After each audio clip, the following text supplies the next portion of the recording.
The people whose picture you just saw have all helped shaping the study of economics.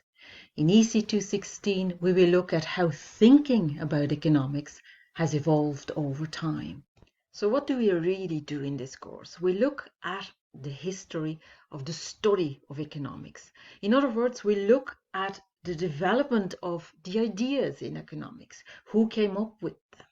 When and why did they do so? So what are these ideas? Well, we start in ancient and medieval times, during which the rule of tradition and authority took a hold of people's economic life. Then we go to the mercantilist, whose view on society was that economies simply had to accumulate gold. From there, we go to Adam Smith, the father of economics, who believed in the invisible hand of the market system. Ricardo believed that countries should freely exchange based on the law of comparative advantage and be better off as a result.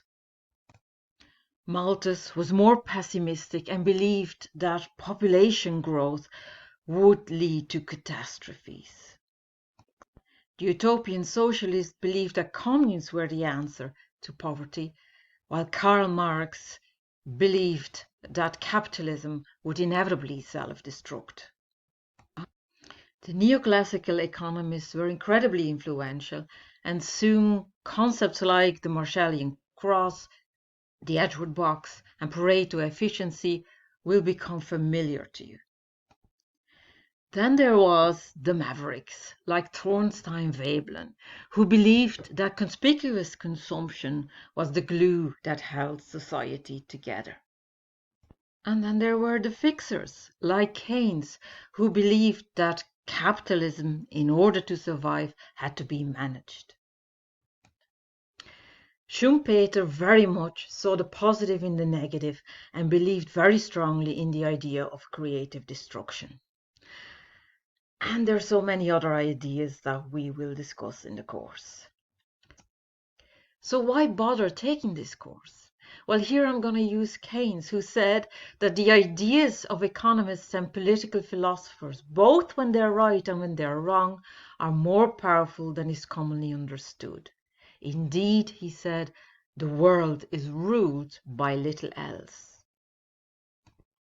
In fact, the goal of this course is to help you appreciate how it is that economic ideas evolve and how important it is that economists learn from the mistakes made in the past and learn to assess each of the ideas critically.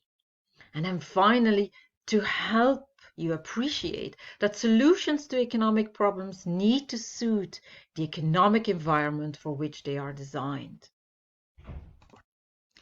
This course is a little bit different from other options because there's absolutely no prior knowledge or understanding of economics required.